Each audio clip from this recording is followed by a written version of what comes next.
Hi అండి, welcome back to our channel అమ్మ చేతి ప్రేమ. ఈరోజైతే మన ఛానల్లో జొన్న బూరెల రెసిపీ చూపిస్తున్నాను.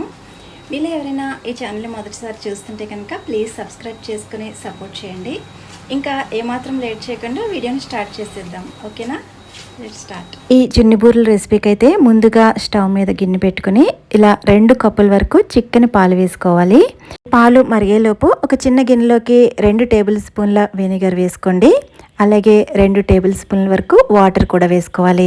అంటే వెనిగర్ ఎంత తీసుకుంటున్నామో వాటర్ కూడా సేమ్ క్వాంటిటీలో తీసుకుని ఇది రెడీగా పక్కన పెట్టుకోవాలి. పాలన్నవి బాగా పొంగు రావాల్సిన అవసరం లేదండి, కొంచెం మరిగితే సరిపోతుంది. ఇప్పుడు స్టవ్ ఆఫ్ చేసేసి ఇక్కడ చూపిస్తున్నట్టు మనం ముందుగా రెడీ చేసి పెట్టుకున్న వెనిగర్ వాటర్ ఉంది కదా, అది ఇలా కొంచెం కొంచెం వేసుకుంటూ గరిటెతో ఓ పక్కన పాలు కలుపుతూ ఉండాలి. ఇన్ కేస్ మీ దగ్గర వెనిగర్ లేకపోతే 2 చుక్కల నిమ్మరసం వాటర్ కలిపి కూడా వేసుకోవచ్చు. చూడండి, మనం కలిపి ఉంచుకున్న ఈ వెనిగర్ వాటర్ పూర్తిగా అయ్యేలోపు పాలు చక్కగా ఈ విధంగా విరిగిపోతాయి. చూడండి, పాలు ఈ విధంగా విరగడం స్టార్ట్ అయ్యాక మరో 2 నిమిషాలు ఇలా గరిటెతో కలుపుతూ ఉండండి. ఇలా పూర్తిగా విరిగిన తర్వాత ఇప్పుడు ఈ పాలని వడగట్టుకోవాలి. ఇక్కడ చూపిస్తున్నట్టు స్టెయినర్ సాయంతో ఈ విధంగా వడగట్టుకోవాలి. ఇలా తయారు చేసుకున్న ఈ పన్నీర్నే జున్ను అని కూడా అంటారండి. మనం ఇక్కడ ఈ పాలని వెనిగర్తో విరగొట్టాం కదా, ఈ వెనిగర్ ఫ్లేవర్ అంతా కూడా జున్నులో పోయేంత వరకు కూడా ఇక్కడ చూపిస్తున్నట్టు నార్మల్ వాటర్తో పూర్తిగా 2-3 సార్లు శుభ్రం చేసుకోవాలి. ఇలా వాష్ చేసుకున్న తర్వాత ఇక్కడ చూపిస్తున్నట్టు గరిటెతో కొంచెం గట్టిగా ఒత్తితే ఇందులో ఉన్న వాటర్ అంతా కూడా బయటకు వచ్చేస్తుంది. ఇలా తయారు చేసుకున్న ఈ జున్నుని ఇప్పుడు రెడీగా పక్కన పెట్టి ఉంచండి. ఇప్పుడు స్టవ్ మీద మందపాటి కడాయి పెట్టుకోండి. ఇప్పుడు దీనిలోకి 1/2 కప్పు వరకు పంచదారను వేసుకోవాలి. అలాగే మరో 1/4 కప్పు వరకు పచ్చి కొబ్బరి తురుమును వేసుకోవాలి. అలాగే మరో 1/4 కప్పు వరకు చిక్కని పాలు వేసుకోండి. ఇప్పుడు ఇదంతా కూడా బాగా కలిసేటట్టు ఒకసారి అంతా కూడా మీడియం ఫ్లేమ్లో బాగా కలుపుకోవాలి.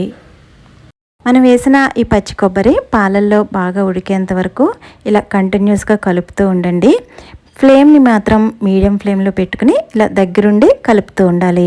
చూడండి, కొంతసేపటికి ఇలా కొబ్బరి చక్కగా ఉడికి పంచదార కూడా కరిగి ఇలా పాకం రావడానికి రెడీగా ఉంది. ఇలా కంటిన్యూస్గా కలుపుతూ ఉండండి. పంచదార కొంచెం పాకం వస్తుంది, ఇది కొంచెం దగ్గర పడుతుంది అన్న స్టేజ్లో ఇక్కడ చూపిస్తున్నట్టు 2 స్పూన్ల వరకు మిల్క్ పౌడర్ని యాడ్ చేసుకోవాలి. ఇలా మిల్క్ పౌడర్ యాడ్ చేసుకున్న తర్వాత ఎక్కడా కూడా ఉండలేమీ లేకుండా ఇలా కంటిన్యూస్గా కలుపుతూ ఉండండి. ప్రాసెస్ అంతా కూడా లో టు మీడియం ఫ్లేమ్లోనే ఇలా దగ్గరుండి కలుపుతూ ఉండాలి. చూడండి, ఈ విధంగా కొంచెం చిక్కబడిన తర్వాత ఇప్పుడు మనం రెడీగా పక్కన పెట్టుకున్న జున్ను ఉంది కదా, అది ఇప్పుడు ఇందులో వేసుకోవాలి. ఇలా జున్ను వేసుకున్న తర్వాత గరిటెతో కొంచెం స్మాష్ చేస్తూ జున్ను దీనిలో బాగా కలిసిపోయేంత వరకు కూడా ఇలా కంటిన్యూస్గా తిప్పుతూ ఉండండి. ఇది కొంచెం కన్సిస్టెన్సీ అనేది కొంచెం బాగా దగ్గర పడేంత వరకు కూడా ఇలా లో టు మీడియం ఫ్లేమ్లో ఇలా తిప్పుతూ ఉండాలి. గుర్తుంచుకోండి, ఇది పూర్తిగా దగ్గర పడకుండా స్టవ్ ఆఫ్ చేసేస్తే కనుక ఇది ఉండ కింద ఫామ్ అవుదండి. పూర్తిగా ఇది కొంచెం బాగా దగ్గర పడేంత వరకు కూడా ఇలా కంటిన్యూస్గా తిప్పుతూ ఉండాలి. ఎక్కడ కూడా అడుగు మాడిపోకుండా ఇలా తిప్పుతూ ఉండండి. చూడండి, కన్సిస్టెన్సీ ఈ విధంగా దగ్గరికి వచ్చేసిన తర్వాత ఇప్పుడు ఇంకా దీన్ని పూర్తిగా చల్లారనిచ్చుకోవాలి. ఇది కొంచెం తొందరగా చల్లారడం కోసం నేను ఇలాగ ప్లేట్లోకి ట్రాన్స్ఫర్ చేస్తున్నాను. ఇది కొంచెం చల్లబడి మన చేతికి తాకగలిగే అంత వేడిగా ఉన్నప్పుడు ఈ విధంగా చేతికి కొంచెం నూనె కానీ లేదా వాటర్ కానీ అప్లై చేసుకుని ఈ విధంగా చిన్న చిన్న బాల్స్ కింద చుట్టుకోవాలి.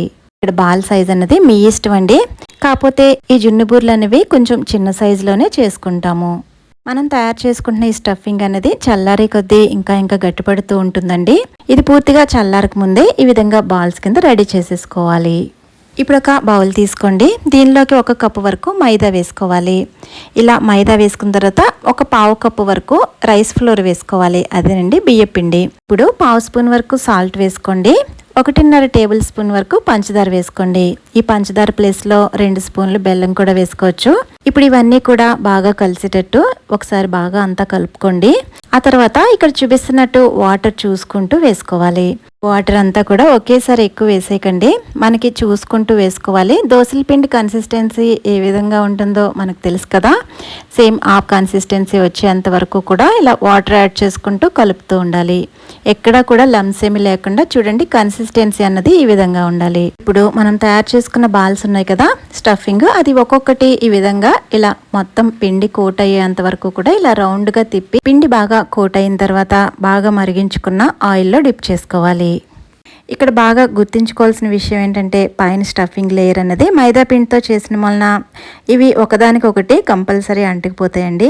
ఇలా అంటుకుపోయిన తర్వాత వీటిని విడదీయడానికి ఏమాత్రం ట్రై చేయొద్దు, ఎందుకంటే స్టఫింగ్ అనేది ఆయిల్లో బయటకు వచ్చేస్తుంది. వీటిని ఈ విధంగానే రెండు వైపులా కూడా ఇలా మంచి గోల్డెన్ బ్రౌన్ కలర్ వచ్చేంత వరకు కూడా వేపించండి. ఇలా ఆయిల్ నుంచి తీసేసిన తర్వాత అప్పుడు సెపరేట్ చేయండి ఒకదాన్ని ఒకటి. ఆయిల్లో ఉండగానే కనుక ఈ బాల్స్ని సెపరేట్ చేయాలి అనుకుంటే కనుక స్టఫింగ్ అన్నది ఆయిల్లో బయటకు వచ్చేస్తుందండి. జున్ను బూరెలు మాత్రం ఈ విధంగానే వేపించుకోవాలి. ఎప్పుడైతే ఆయిల్ నుంచి బయటకు తీసుకున్న తర్వాత ఇవి ఈజీగా ఒకదాని నుంచి ఒకటి సెపరేట్ చేసుకోవచ్చు. చూస్తుంటేనే చాలా ఎమ్మీగా ఉన్నాయి కదా, చాలా చాలా టేస్టీగా ఉన్నాయండి. మీరు ఒకసారి కంపల్సరీ ట్రై చేయాల్సిన రెసిపీ. ఈ హాలిడేస్లో పిల్లలు ఏదో ఒకటి వండమని అంటూ ఉంటారు కదా, ఒకసారి ఈ జున్ను బూరెల రెసిపీని ట్రై చేయండి. వీడియోని లైక్ చేసి సబ్స్క్రైబ్ చేసుకోండి.